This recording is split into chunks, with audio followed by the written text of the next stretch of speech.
No drugs in Surat city અભિયાન અંતર્ગત ગાંજાના નશાકારક અને કોડીન સિરપ સાથે ટેબ્લેટના જથ્થા સાથે ભેસ્તાન પોલીસે એક આરોપીની ધરપકડ કરી કાયદેસરની કાર્યવાહી હાથ ધરી છે.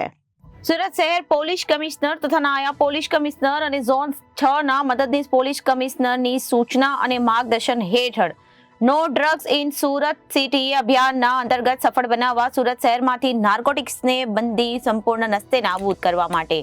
યુવાધનને નશાના અંધકારમાં ઢકેલવાની પ્રવૃત્તિઓ કરતા ઈસમ પર વોચ રાખી ઝુંબેશ હાથ ધરવામાં આવી હતી. જોકે ભેસ્તાન પોલીસે